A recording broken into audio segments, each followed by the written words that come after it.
They say that Glasgow was the best games ever, and that is until maybe Durban hosts the games next. Well, South Africa return from Glasgow with 40 Commonwealth Games medals, the most amount of gold also that they've won since readmission, 13 in total. The medals came in 10 different sporting codes, including those where the country traditionally doesn't win medals, like judo, cycling and triathlon. The team did, however, fall short of the target of 43 medals and slipped from 5th to 7th on the medal table. To chat about the team's performance, we have the Minister of Sport and Recreation, Mbalula. Welcome to Morning Live. Good morning and to all listeners. Mbalula, is this our best bunch of winners yet? Look, I think with regard to the target of 43 and then you've got 40, I mean, what can you ask for? I think only short of 43. They are indeed a bunch of winners in many ways. Excellence is not negotiable, and in this particular instance, they've done exceptionally well for the country, and they represented this great nation of ours superbly. You were in Glasgow, and you've been following the team's performances throughout. Who would you say impressed you most? I think the game of the sevens, to me, it's outstanding. I think all the athletes, I want to congratulate them, the same as all South Africans, I believe, do appreciate what all these athletes have gone through and what they have achieved. So one word, big up to them, and we're proud of Team SA at Glasgow. And I think sevens was the outstanding thing to me because guts, tenacity, ferocity, above all agility of those boys in that game against New Zealand, I will never forget. I think that's what the championship material is made of, and to stand on a podium and sing that national anthem, you feel like, you know, you deserve it when you win it against the best.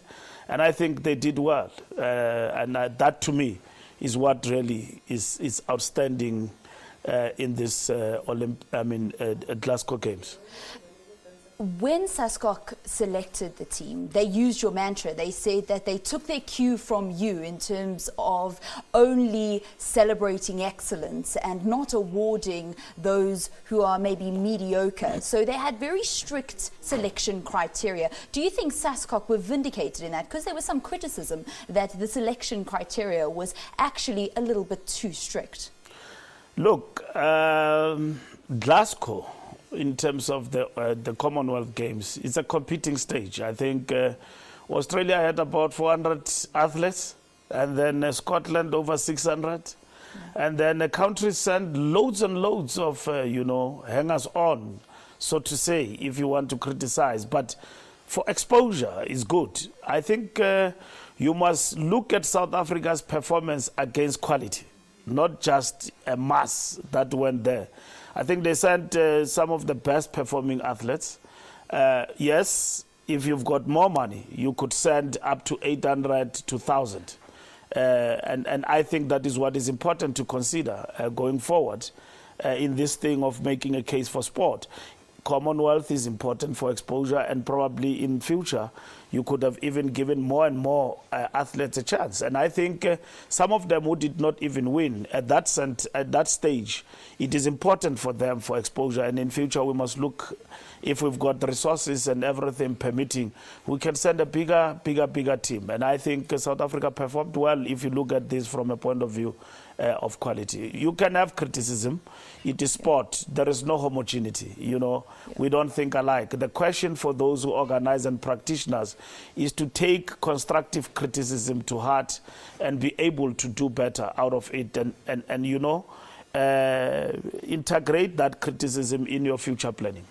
So you do think that we could take perhaps to the next Commonwealth Games, which is going to be on the Gold Coast in Australia, we could perhaps take maybe a bigger team? Of course. I mean, between here and Australia, we could take a bigger team. We could consider that going into the future. And I think there's no doubt about it. So SASCOC, going back to the drawing board, making a thorough analysis and looking at our achievements, we'll look into that. There's a whole lot of things that we need to learn in the top table of the medal countries who have achieved a lot. I mean, starting with England, Australia, and so on. there's a lot to learn from a point of view of our sport infrastructure and the planning in terms of our national sports plan. How are we going to intensify our own work, learning from the best in the world? All right, so now you mentioned that medal table, and one nation that was there was the host nation, was Scotland, and they did so well because they hosted the games. We'll be continuing our interview with the minister and find out about Durban's 2022 Commonwealth Games, but after the headlines.